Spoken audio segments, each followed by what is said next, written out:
It's a pleasure to be here in Kila Kadesh of Jacksonville, Florida. So here's what we're going to do. The concept is to speak and then still leave some time for questions. But my guess is you probably noticed that my son talks too much. He learned that from me. I talk too much. So if we have enough time for questions, that'll be great. If not, we'll save it for the next Bas Mitzvah.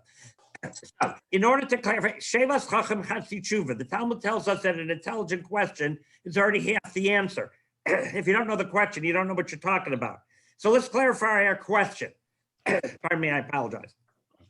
So, you know, it would be great. They tell a story about this guy, you know, this little settled little town, and he's a young fella, and he wants to learn, like, how do you do business? He knows there's a market there once a week, and people buy, and he wants to figure out how this thing works. He decides to go to the market, and he's going to watch some guys buying and selling, and he's going to, you know, see how it goes, and maybe you learn, you know, how you do this. So he goes and sees the guy that's selling a horse. And the guy says, $500 for this horse. I want $500 for this horse. And some guy walks over and says, you want $500 for that horse? I'll give you $10 for the horse. Oh, silly. I mean, the man said 500 and he offers 10. That doesn't make any sense. Let me see what goes on. See, I don't know, $10 for this horse? Okay, I'll go to 400. I'll go to 20. I'll go to 300. I'll go to 30. They finally settle on $50. So he says, they settle on $100. He says, that doesn't make any sense. He goes over to the man who sells the horse and said, you said it's $500 horse. Why'd you sell it for $100? It's a $500 horse, you said. So the guy said, kid, you don't know how we do business around here. Well, let me explain to you what's going on. I apologize. That horse, it ain't worth $500. Well, look at the hoof, man. Look, it's lame. It's limping. It's not worth a dime. I just made $100. He said, oh, that's so smart. So he goes to the fellow who buys the horse, and he said, you only were going to give $10, and he went up to 100. Why'd you spend 100? So, well, because it's a pretty good horse. He said, no, it's not. Look, it's lame. Look, it's limping. He goes, kid, you don't understand how these things work. Look at the foot. There's a nail in the horse's hoof. There's a nail in the hoof, and that's why it's limping. It's not lame. It's fine. Just take out the nail and be fine. $500 horse for $100. He says, wow, that's amazing. So smart. So he goes back to the first guy, and he says, sir, you messed up. It is a $500 horse. Look, there's a nail in the hoof. That's why it's lame. He said, kid, you don't understand how the system works, man. He says, the horse is a lame horse. I put the nail in the hoof so people would think it's only lame because of the nail. But it really is lame. It's not worth a dime, and I made $100, and that's how things work. So he says, wow, that's really smart.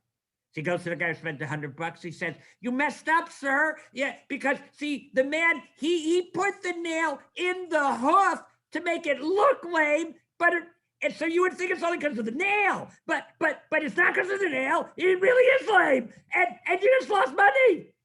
And the guy says, son, you don't know how things work. That $100 bill that I gave that guy, it was counterfeit. Things are never what they appear. And the most standard discussion we have when we talk about interpersonal relationships is the famous rule that the rabbis tell us, have you done it kol hadam lekav zchut? You have to judge everybody favorably. You have to give people the benefit of the doubt. And the standard line that you hear from all speech givers and any commentary that you will read on Pirkei Avot, they will say that if you look at the wording very carefully, it doesn't say have you done kol adam lekav zchut, judge kol adam, every person. It says have you done at kol ha'adam. Kol can mean every, like everyone, all the different ones around, kol, every, or kol can mean the entire, the whole. Have you done it kol ha'adam, judge the entire person. If you look at the entire person, his background, know where he's coming from, what kind of day he had, what's going on in his life, you can give him the benefit of the doubt and not be upset. We're not talking about that. Let's make it crystal clear. That's not our topic. That's a very nice thing to do, and you should do. Give people, why should you give people in with that? Because you don't know the whole story. Don't know what the horse is really like. Don't know where the nail is coming from. Don't know if the money is counterfeit. You have no idea what's going on. You're watching something going on, and you have no idea in reality what the whole kerfuffle was in the office, at home, with your family, right? Maybe you're still recovering from a family Passover Seder. That could be clearly a traumatic experience, right? You know, and so, yeah, you don't know the whole story. You don't know what's going on in everybody's lives. That's very nice. That's very beautiful. You don't need me to talk to you about that. Our topic is like this, my friends. Okay.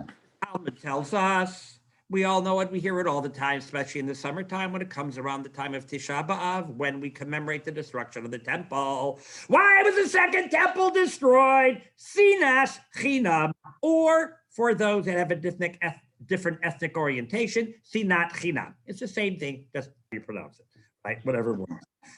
Sinat Cinam, let's translate it. Sinat, hatred, snow, verse in the Torah. Do not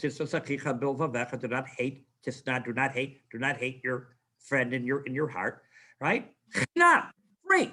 You go to Israel, you go into a store, right? And a guy says, here, have it. He says, oh, how much is it? It's a chinam. It's free, free. Modern Hebrew. Chinam is free. It doesn't cost anything. Sinat Cinam, senseless hatred, baseless hatred, hatred for free, for no reason. Our question is, what are you talking about? We hate people for no reason. Is there anybody? Think of all the people you hate. Your mother-in-law. You hate Democrats. You hate Republicans. You hate Nancy Pelosi. You hate Donald Trump. You hate Reform Conservative, Orthodox, Ultra-Orthodox, Reconstructionist, Zionist, religious Zionist, non-Zionist, whatever you want. Thank God there's plenty to choose from, right? Yeah, you hate your brother-in-law, your mother-in-law, your cousin, your second cousin, your son. You hate your kid, right? Whoever you hate, your boss, your secretary, right? You hate them for a reason. They're whatever. Hatred's an emotion, doesn't come from nowhere. It doesn't say, well, who am I going to hate today? Eeny, meeny, miny, mo, we're going to hate him. Well, you know, like for a while, oh, I got to hate somebody, you know. That's not what happens, right? You know, the old, the one Jew stranded on the desert island with two synagogues, right? So you can have one he doesn't go to. Okay, that's a funny joke, but we don't do that. Hatred is hatred's emotion. We hate people. You can say we hate them for an incorrect reason. We hate them because we think they're ABC and they're not really ABC. Fine. But we hate him for a reason. We think he messed up my life. We think I lost money because of him. We think he's ruining the country. We think he's causing a desecration of God's name by the way they practice their Judaism. We think whatever. We think they're unfair. They're not nice. They're disgusting. They smell, whatever it is. They messed up my life. We think a lot of things. Let's say we're wrong, but we don't hate him for no reason. We hate him for an incorrect reason. It's not what it says. Chinam means free. No reason, for not for any reason at all. Not for good reason, not for a bad reason, not for no reason. Who the heck hates people for no reason? That's our question. What do they mean? Sinat Cinam. Temple was destroyed. Sinat Cinam. You have to work on your Sinat Cinam. You have to make sure we don't love people. We don't hate people. I don't hate. I don't practice Sinat Cinam. The people I hate are for very good reasons and they deserve it. Pow. So what's Sinat Cinam? That's the question. Aha. The answer is, you know what the rabbis are telling us when they say the temple was destroyed for Sinat Cinam? They're not nuts. They understand emotions. They know that people are not lunatics. I just wake up in the morning and decide to hate somebody because I'm bored today, so I need to hate somebody. What they're telling you is that if you're emotionally and theologically healthy, there's no reason to hate anybody. And if you hate somebody, it's for no reason. And you got to figure out why you're hating them, because really it's for no reason. Not it's for no reason because it's really not why you lost your job. It was the other person in the office who said bad things about you, not the person who you hate. No. That's not what it means. It means that that's the person who messed up the thing, but put your name on the report and you lost your job. Yeah, that is the person that did it. Yeah, that is the person that did it. Yeah, you're right. Your brother-in-law did. Absolutely right. He was supposed to put in $500 and did it. And you're right. And he did it. and his check bounced. His check bounced, and you had to make up the money, and he denies it. And it's 100. You got the proof. You got the check. You got the whole thing. It's right. He screwed you over. Stabbed you in the back. He did stab you in the back. It is 100% that he stabbed you in the back. Your neighbor gossiped about you. It is 100% true. You can prove. You have a video of it. Today we have videos of everything. So they gossiped about me. He stabbed me in the back. I lost $500. He messed up the thing. And I'm getting blamed for something I didn't do. My reputation's in the garbage can because this guy scammed everybody and ran off with the money. And now I'm sitting there holding the bag. And it's absolutely 100% true. But but what am I supposed to do now? So I hate the guy. It's all here. It's all, if you're emotionally and theologically healthy, you would not. Caveat. You take him to court. You take him to Beis Din. The halacha is crystal clear. No matter what we say in laws of ethics and morals and emotional health and love, blah, blah, blah, blah. We love everybody, but if a guy gives you $500, he owes you $500, and you go to court, you go to the Beis Din, you're not obligated to say, well, I love him and he can keep the money. I mean, maybe if you know you're not, maybe it's charity that might be, but assuming it's not. He's a scam artist, right? He messed you over. You go to court, get money back. Absolutely. We're not talking about that. That's law. That's law. Legal system is the legal system. He smashed up your car.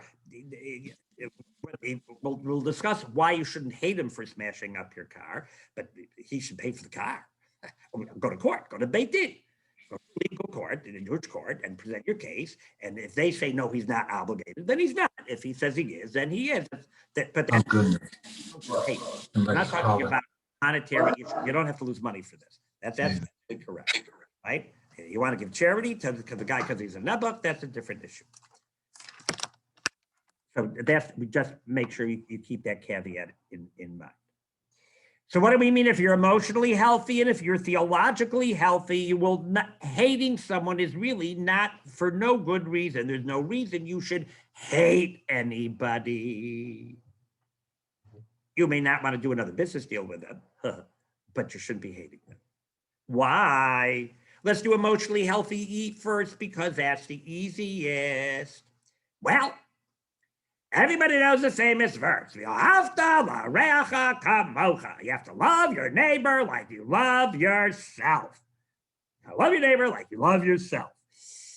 Well, see, that works with an assumption that you love yourself. What if you don't love yourself? Then you can't love anybody else. What's the rule? You can't love God if you can't love others. You can't love others if you don't love yourself. If you're struggling with your own sense of self-esteem, if you're struggling with your own sense of thinking that you're worthwhile, if you don't believe that the good Lord woke you up for a very good reason, something that you're supposed to accomplish on this earth, then you're going to spend your whole life blaming others for your lack of accomplishments. Birchas Kohanim. We just had the holiday of Pesach. On Pesach, if you made it live to synagogue, then you saw that we had the Birchas Kohanim, right? The famous priestly blessing. You know, Yivarech Hashem, you know, the old Vulcan salute, you know, there, remember? You guys don't know that, right? Vulcan salute, Birchas, guess where we got it from, right? Old Dr. Whatever his name was there, right? Birchas Kohanim. Yivarech Hashem, the Yishmerecha, the good Lord should bless you and guard you, right? What's the last one? V'yasem lecha shalom. Amen. Yasem lecha shalom. God should give you peace. Let's translate that precisely, folks. V'yasem lecha shalom. God should give you. The word lecha is you, singular. What do you mean God should give you singular peace? Isn't peace like between people? The priest standing there in front of the whole synagogue, and they're blessing the community, the congregation, the city. Blessing, actually, the rabbi say it goes out to everybody out in the fields, and it goes to the whole city. Priestly blessing, right? Whether they're in the synagogue or not, right? The Yasem, God should give lachem To you, plural, to you, the community, to everybody there, all the people in the synagogue, all the people in the city. God should give you guys peace. You guys should all get along. What is the same lecha? God should give to you the individual peace.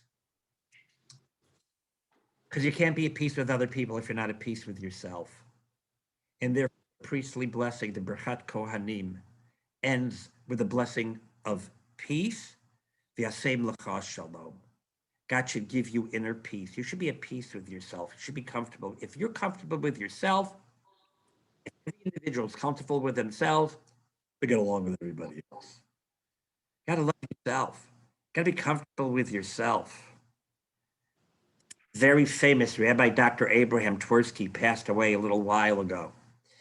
The one quote that I repeat constantly from him, it changed my life. He has it in many of his books. As you know, his books, a lot of it centers around self-esteem. Listen to this unbelievable mushal, this parable he gives. If you bear a grudge against somebody, you know when you had that person in your head and you're having that conversation with him or her, jerk, I should have said that. I should have said that. Of course, then when they pass by, say, hi, good morning. It's a good guy, you die, right? You know those people. So when you do that, you know what it's like? It's like you're swallowing poison and you're hoping the other person will die. You're just poisoning yourself. You're not making a difference in their lives. They're just walking along, Andy dandy. You want to go to court and get your money back? Go to court and get your money back. They're doing really bad stuff and they need to be put in jail because they're a threat to society. So go and call the police. Okay, that's true. But otherwise, what are you accomplishing? They're rolling along and you're turning yourself into a bitter, unhappy person. If you're emotionally healthy, what do you accomplish by hating them? Go to court to get your money, call the police and get them off the street if necessary. Don't invite them for Shabbat lunch if they destroy the whole meal. Doesn't mean they have to be your best friend. They should live and be well and have a happy life on the other side of the earth, right? In Australia, that would be nice. That's okay. You don't have to. Africa specifically, the next time you go to a dinner and go down and sit next to them because if it's going to cause ill will, then don't do that. Why are you holding a grudge? Why are you hating them for? What are you accomplishing? You're hating them. You're turning yourself into a bitter, unhappy. Nobody likes bitter, unhappy people. Did you notice that? When someone says, "Hey, how you doing?" You know what answer they want? They want you to say, "Fine, thank God." That's all they want. They don't want, "Really? You want to know how I'm doing?" "Well, I got this backache and my boss." They don't. No one's interested.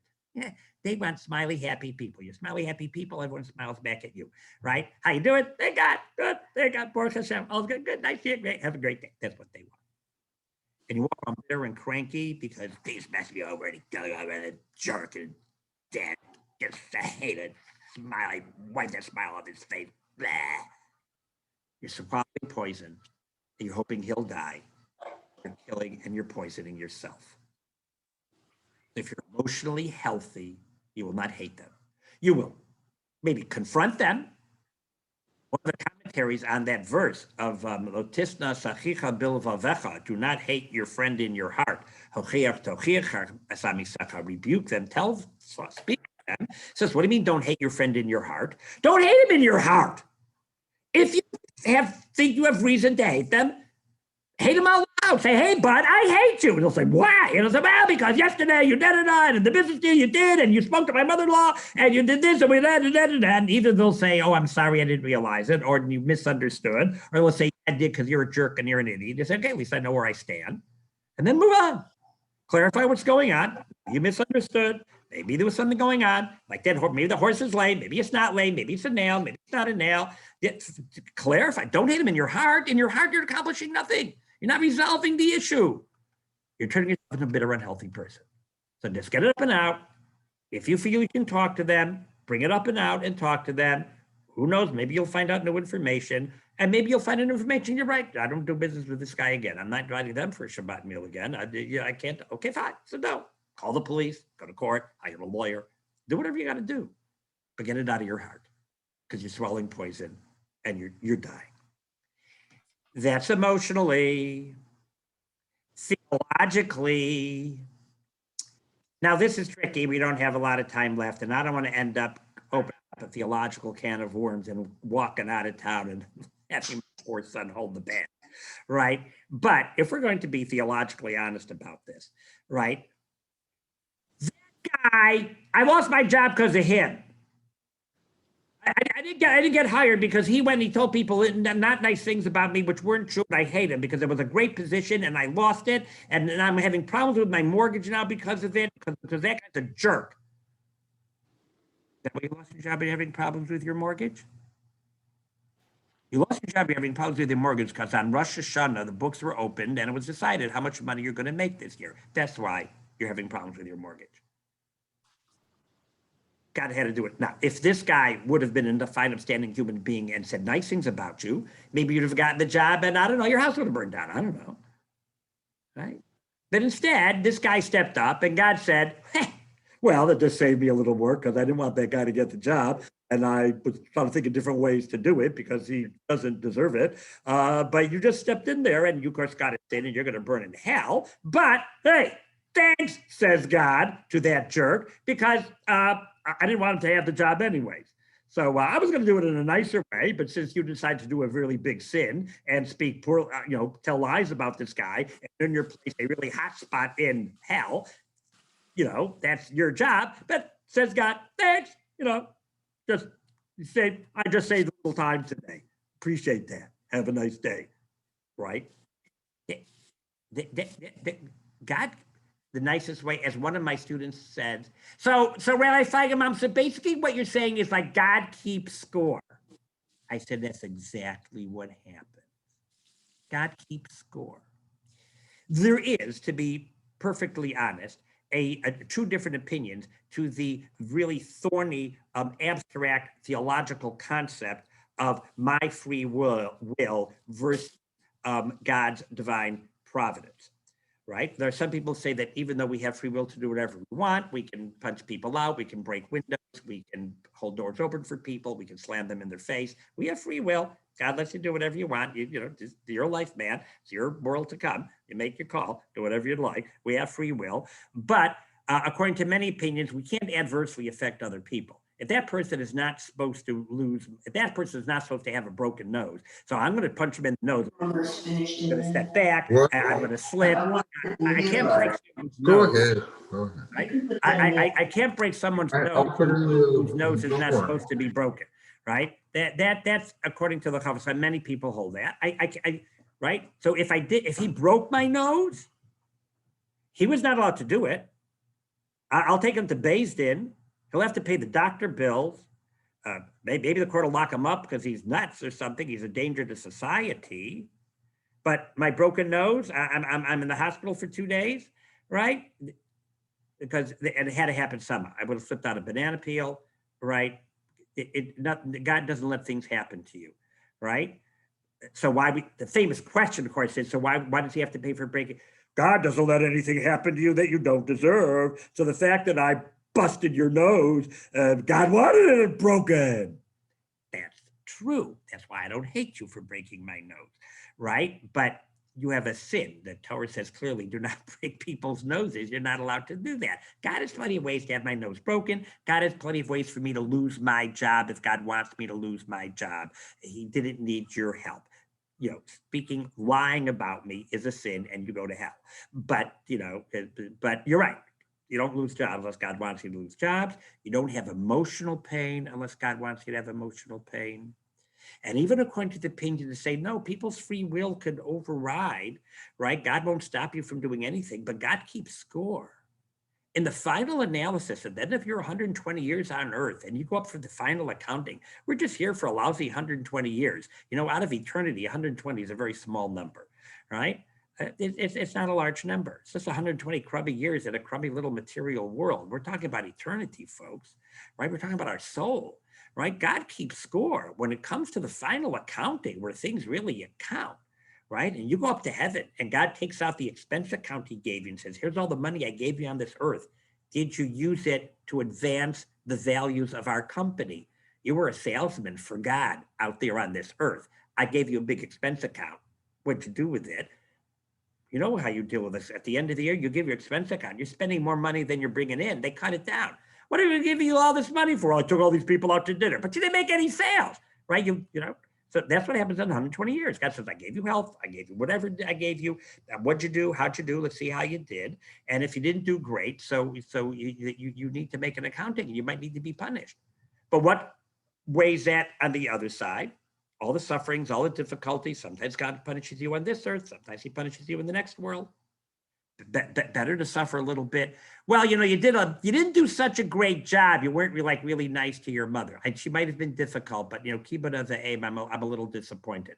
Let's watch a video of your life. You're like, where were you, man? You were busy traveling around. What the heck was the matter with you? Yeah, should have, would have, could have, should have. You did a lousy job. For that, you really deserve, you deserve to suffer a little bit in the next world. But on the other hand, that guy smashed into your car because he was a drunk driver, and that jerk punched you in the nose, which he shouldn't have done, right? And so all that pain, which you got, that counts. God keeps track. God keeps an accounting, so it balances out. So he broke your nose. You lost your job. Why are you mad at him? This should be a kapara. This should be an atonement. Better a broken nose in this world than, you know, another 5 degrees hotter in hell in the next world.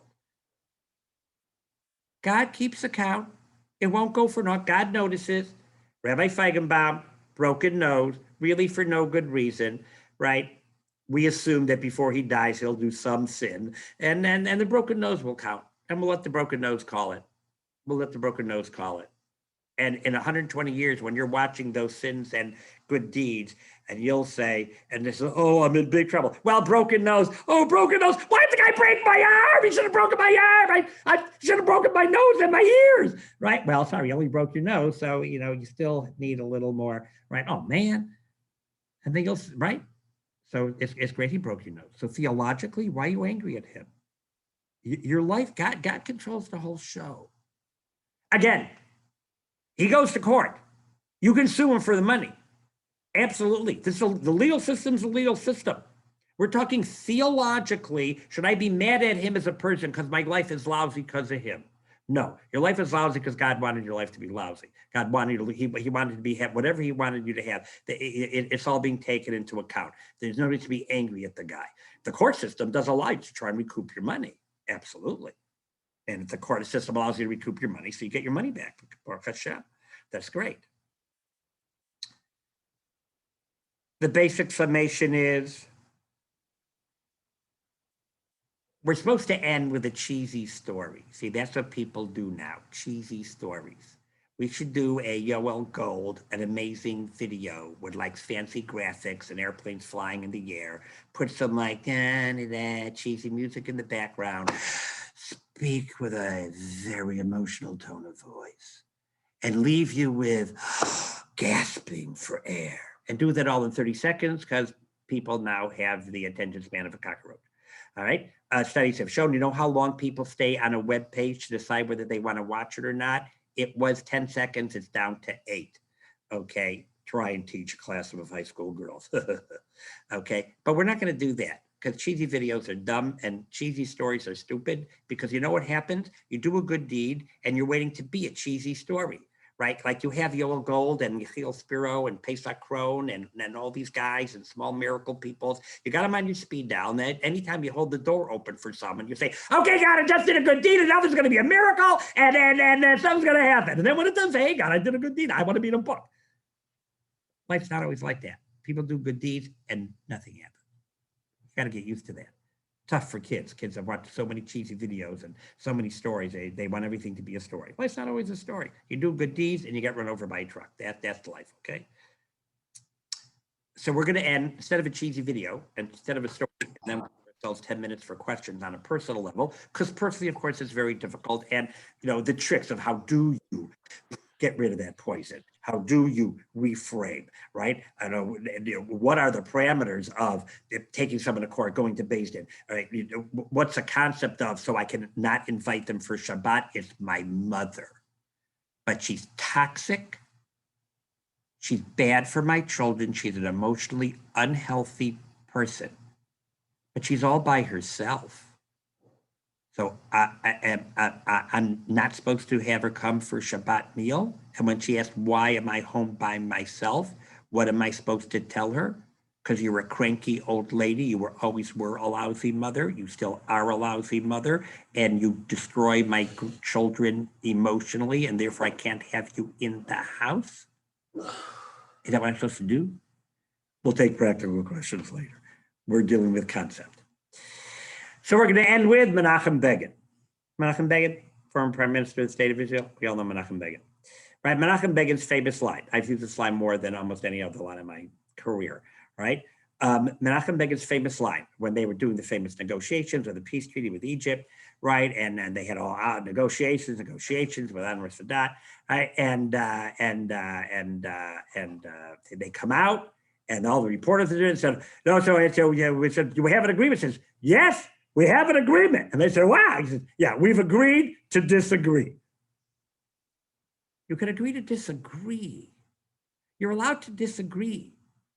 If you think 1 and 1 is 2, you're allowed to say, I think 1 and 1 is 2. Well, I'm sorry. Saying 1 and 1 is 2 makes me feel very uncomfortable because I feel 1 and 1 is 3.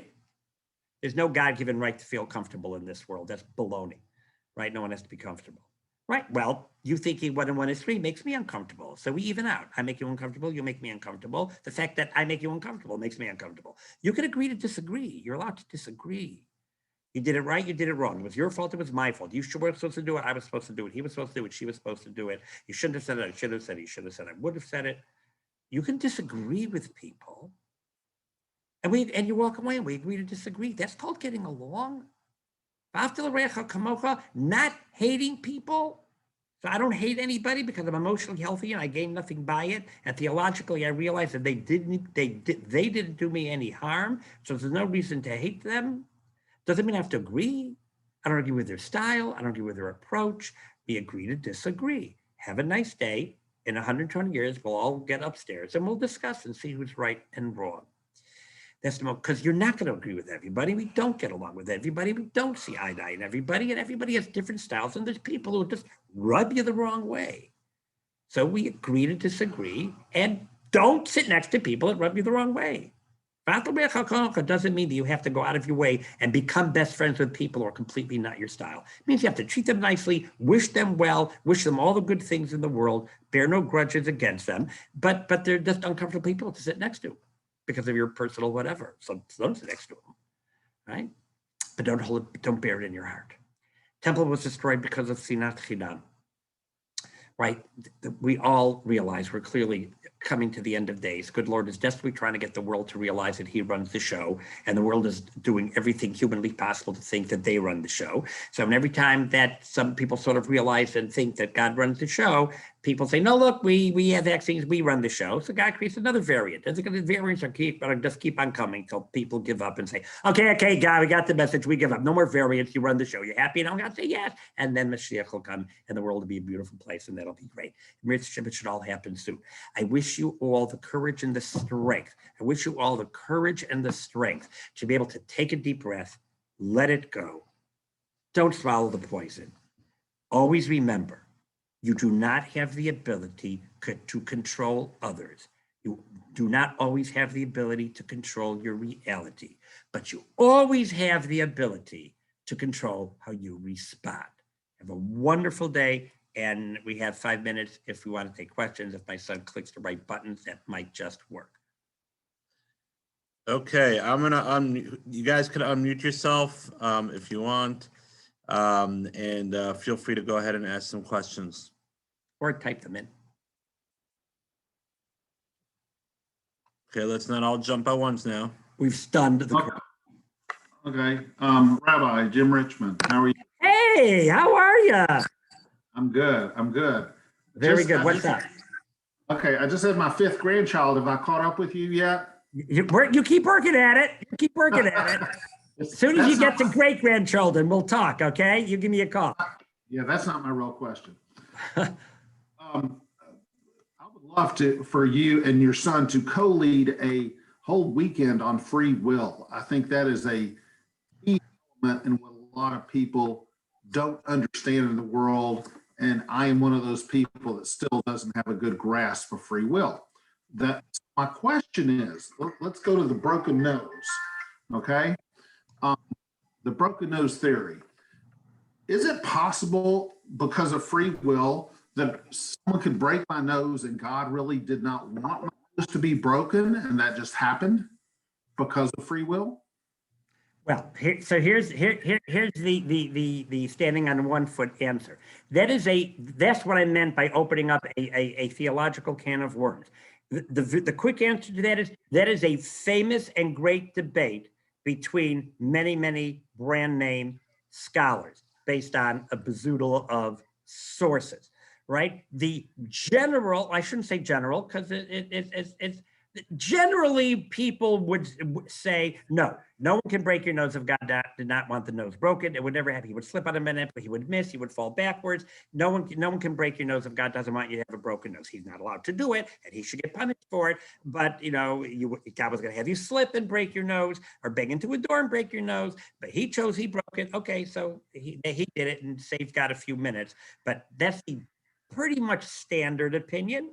There is a famous Or Chaim HaKadosh and all those that follow in his footsteps, even though the people are known as his opinion, who says no, free will is total and complete absolute. Humans have free will, and I can go and break someone's nose even though God did not want that nose broken. God will then have to recalibrate a lot of things because someone just broke my nose, which was not supposed to be broken, and it got me out of commission for a few days, and God had a lot of plans. So God's going to have to quickly rearrange a lot of things, and God keeps score. And at the end of 120 years, when calibrating eternity, I will not lose by that broken nose at all, right? That's for sure. In the final calculations, he really caused me long-term eternal harm. Actually, probably did me some good because broken nose is better than a couple of degrees hotter in hell. But yes, people could do that, and then God has to recalibrate and recalculate. It's quite a complicated topic. If there's Rabbi Dr. Akiva Tatz has a great book out on free will. I forget the name, but just Google around. Rabbi Dr. Akiva Tatz has like free will, how it works. I don't know what it's called, right? He discusses this. And Dr. David Lieberman has a book out on free will, but he's a little more of a psychologist, so it's a little more emotionally but it's very thick. I got it. I never opened it. It was too big. But it's supposed to be a very good book on free will. But that's the basic. I'm just going to add one thing because I want you to hear where it comes from. I'm going to do this fast. If you get it, you get it. If you don't, you don't. The Or Chaim proves this from the famous story of Joseph and the brothers. If you remember, the brothers want to sell Joseph. They think he's a megalomaniac and that he's going to ruin the future of the Jewish people. Whatever reason, they thought that they just got to get rid of him, right? And Reuven, the brother Reuven, wants to save him. They realize the brothers are making a mistake, and he wants to save them. So he says, throw him into this pit, and let's not kill him, throw him into the pit. And the Bible says it. Reuven said, throw him into the pit. Brothers will get involved, and when no one's looking, I'll take him out of the pit, and I'll take him home. The rabbis tell us that it says that here's a pit. There's no water in this pit. Let's throw him in this pit. So the rabbis say there was no water in the pit, but there were scorpions in the pit. So the Or Chaim HaKadosh says, well, if there were scorpions in the pit, how was he saving it? By throwing him into a pit with scorpions. The scorpions are going to kill him. Listen very carefully. Says the Or Chaim HaKadosh. Reuven, the brother Reuven, wasn't sure. Maybe the brothers are correct. Joseph has to be gotten rid of. He's a bad guy. Maybe the brothers are incorrect, and Joseph's really a good guy. If the brothers kill him, it proves nothing, because the brothers have free will, and you can kill people who don't deserve to die. And God will recalculate. They'll come back in a reincarnation. In the long term, at the end of 6,000 years, no one loses out. Everybody's here on this earth as long as it's supposed to be, maybe in multiple reincarnations. Scorpions have no free will. So let's throw him into the pit with the scorpions. If the scorpions kill him, God caused that. Then we know God killed him. If he's not worthy to die, scorpions won't touch him because scorpions have no free will. If a human kills him, proves nothing because humans have free will and they can override. So they'll kill Joseph, and Joseph will come back as a reincarnated, and we'll have to recalibrate the entire 12 tribes. But God will figure it out. And that's the famous, world famous, extraordinarily controversial, or that just more confused. Thank you, Yasher Koach. A pleasure. Any other questions? or comments? Go ahead, Emily. Okay, would you say that like the two, I understand the two opinions you've given. Would you say that those two opinions are in conflict or they could both be true? So the standard approach is that they are in conflict, but many people say not. There's a great a class by Rabbi Dr. Akiva Tatz. I have it at home on my home computer. I don't have my home computer here. If anybody reminds me, or my son, I could send my son the link and you could watch it. It's long and it's quite complex, but he's giving it for a relatively unlearned crowd. So he does speak in English, and he discusses this entire conundrum at great length with great depth. I would not necessarily say that his opinion is accepted by all authorities. That's ludicrous. Nobody's opinion is accepted by all authorities, but it's very well done. If you know Akiva Tatz, if you've ever heard his stuff or read his works, he's a very erudite fellow. And I found it to be the very best lecture on this entire subject, and he deals at length with the Or Chaim, which seems to be pretty radical, and he deals with this. When I get back to Toronto, I'll be on my own computer. If you remind me, Avi I can send him the link to it. Great, thank you. Pleasure. Any other questions or comments? Go ahead, Ken. Just wanted to thank you so much, Rabbi. Oh, for Ken being with Jacobs, us. hi. And wish you a hearty mazel tov to you and your family. So nice to have you back in Jacksonville. It's nice to be here, I got to tell you.